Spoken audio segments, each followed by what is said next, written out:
Hey, Yotsabagun! Tamukan ingatkan sekali lagi ya, jangan lupa untuk selalu bersyukur dan semoga apa yang telah kita usahakan selama ini agar mendapatkan hasil yang paling terbaik untuk kita semua. Kali ini tentu saja di minggu ini kita sudah mendapatkan bocoran manga One Piece chapter 1040 yang baru saja rilis. Terima kasih kepada Red dan Arlompak Forum yang sudah membocorkan beberapa informasi ini. Di chapter lalu merupakan chapter yang benar-benar luar biasa dan membuat setiap panel jika dibaca menjadi merinding. Chapter kemarin Kid dan juga Law mengerahkan seluruh kemampuan terakhirnya untuk mengeksekusi Big Mom. Kita pun sempat melihat Momonosuke yang sudah bisa sedikit demi sedikit untuk menangani Onigashima. Namun uniknya ada sesuatu yang memanggilnya pada chapter lalu namun masih belum diketahui. Nah lalu apakah ada yang menarik lagi pada chapter 1040 kita kali ini? Nah sebelum kita masuk ke videonya, seperti biasa ya jangan lupa subscribe, like, dan share untuk bantu support kalian atas channel ini ke depannya. Jika sudah, terima kasih banyak dan bersiaplah nakama. Tarik jangkar dan mari kita berlayar.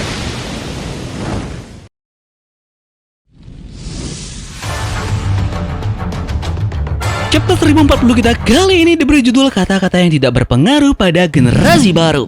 Judul pada chapter ini tentu merujuk kepada kata-kata yang dimiliki oleh Trafalgar di Waterloo pada chapter kemarin. Dia mengatakan bahwa era para Yonko untuk saat ini akan benar-benar usai. Big Mom sempat berujar bahwa dia menduduki posisi dari Yonko ini sudah beberapa dekade dan dia sudah menjatuhkan banyak sekali bajak laut yang ingin untuk menduduki ataupun menggeser posisinya. Namun itu menjadi hal yang sangat sia-sia karena tidak ada satupun bajak laut yang bisa untuk menjatuhkan tahta para Yonko ini. Namun yang terjadi sekarang malah sebaliknya, para supernova alias generasi baru tidak terpengaruh oleh kata-kata itu. Sekarang malah yang terjadi mereka menjungkir balikan sistem dari Yonko tersebut. Oke, untuk chapter kali ini kita mendapatkan sampul yang dimana ini adalah sampul lanjutan dari chapter sebelumnya. Setelah di chapter sebelumnya kita mengetahui bahwa Niji dan juga Yonji kemarin dipenjara di buku dari Mondior. Nah, sampul kali ini menceritakan lagi mereka. Niji dan juga Yonji flashback saat mereka dipukuli oleh Big Mom. Tentunya mereka di sini masih menjadi sorotan dan Germa yang lainnya nanti akan bersiap untuk membantu dan menyelamatkan mereka.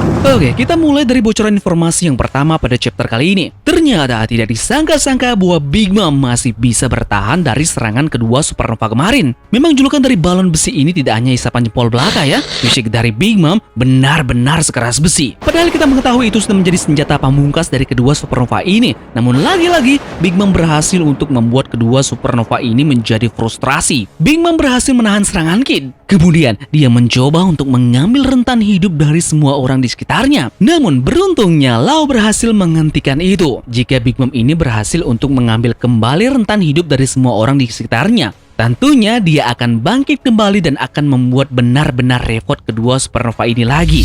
Nah, Kid yang masih ke dalam mode Demon Park-nya terus menembak Big Mom sampai lantai runtuh. Dia terus memaksa menembak bertubi-tubi hingga Big Mom ini pun akhirnya menyerah dan juga jatuh. Big Mom jatuh melalui gudang senjata, membawa Kazenbo dan semua bom bersamanya. Saat Big Mom ini jatuh ke dasar Onigashima, dia memikirkan Roger. Dia mengatakan, kenapa kau tidak mengatakannya saja sebelum kau mati Roger? Apa sebenarnya One Piece itu dan di mana dia sekarang? Big Mom sendiri pun masih belum mengetahui dan ingin tahu apa sebenarnya One Piece itu ya. Namun kali ini dia sudah dihadang oleh dua supernova yang akan memendam impiannya tersebut.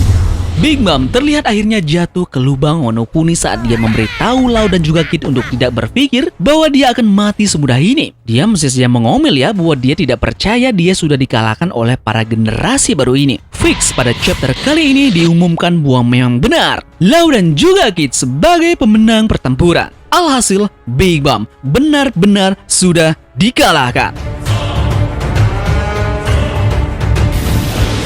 Ini membuat skenario dari beberapa karakter atau villain di Onigashima dikalahkan di satu chapter namun belum diumumkan pada chapter tersebut. Contohnya saja King, Queen, dan sekarang beralih ke Big Mom. Pengumuman dari kekalahan mereka baru diumumkan pada chapter berikutnya. Jadi bisa saja untuk skenario ini juga akan beralih ke Kaido pasca Kaido ini kalah melawan Luffy.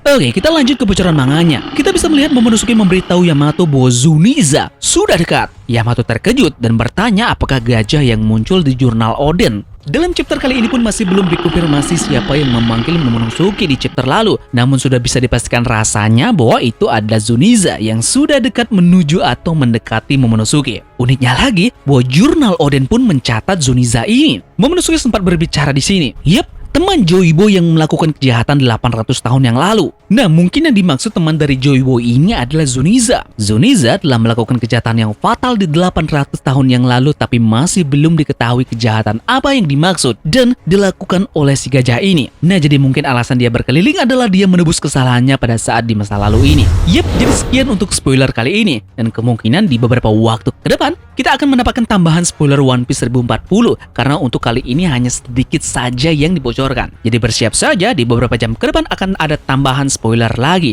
dan Tamagon akan mengupdate kembali jika hal itu akan terjadi. Eits, tidak lupa informasi penting lainnya. Di minggu depan, chapter libur alias tidak akan rilis.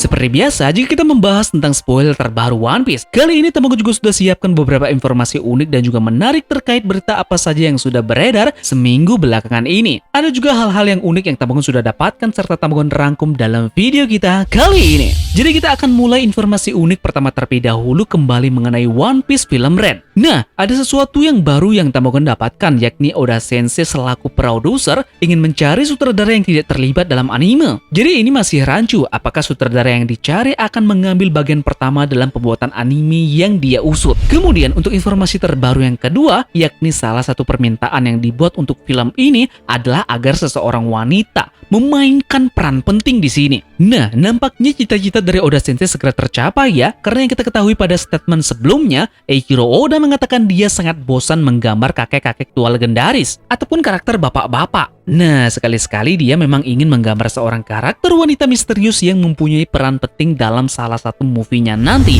Selama movie One Piece sudah rilis selama ini, kita mengetahui belum ada film atau karakter wanita dalam movie yang berperan cukup penting dalam suatu movie-nya. Jadi dalam movie kali ini, cita-cita dari Eiichiro Oda sebentar lagi bisa terwujud karena memang yang kita ketahui dalam teaser terbaru dalam film ini, terdapat seorang wanita yang bersayap yang disinyalir karakter wanita ini merupakan poin penting dalam berlangsungnya One Piece film Red.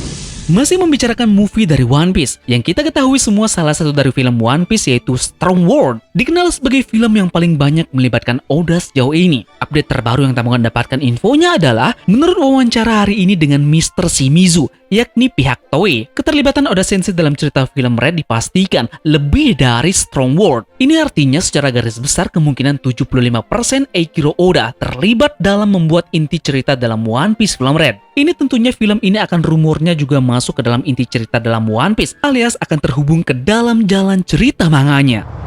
Bocoran kembali lagi-lagi mengenai One Piece film Red dalam lokasi syuting. Kali ini pemeran Nami yaitu yang diperankan oleh Emily Road ikut dalam syuting pertama di film ini. Terlihat dari postingan foto dari akun Instagram milik Emily Road sendiri yang menampilkan tempat duduk di lokasi syuting dari pemeran Nami.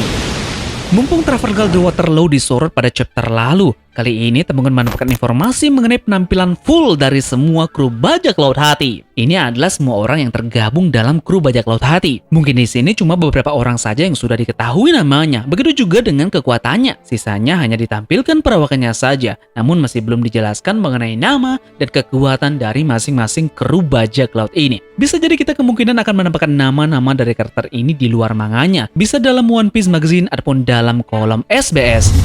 Kali ini kita kembali lagi ke chapter 1039.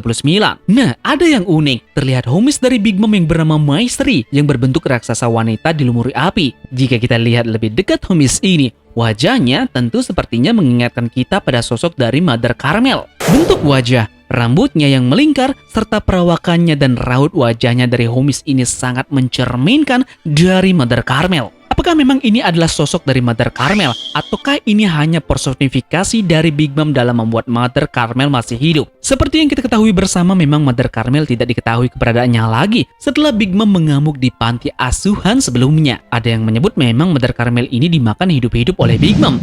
Nah, persamaan dari kedua karakter tadi juga terhubung dengan serangan terakhir dari Big Mom di chapter 1039.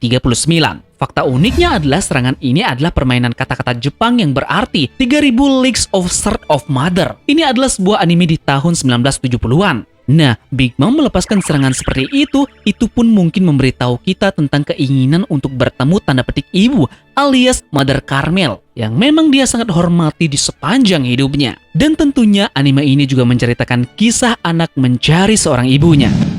Dalam serangan terakhir yang dilancarkan oleh Yutas Captain Kid kepada Big Mom, yaitu teknik Damned Punk. Nama ini diambil oleh Eiichiro Oda dari salah satu band punk rock dari Inggris yang terkenal di zamannya pada tahun 1976.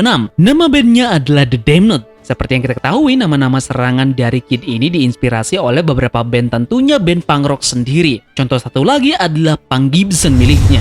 Oke, mungkin itu saja yang bisa Tambukan sampaikan terkait dengan bocoran manga One Piece chapter 1040 dan juga beberapa informasi penting dan juga menarik dari One Piece seminggu belakangan ini. Yeps, terima kasih dari kalian yang sudah menonton video ini ya, dan semoga video ini membuat kalian terhibur. Sekian dari Tamagon, dan turunkan jangkar. Mari kita berlabuh.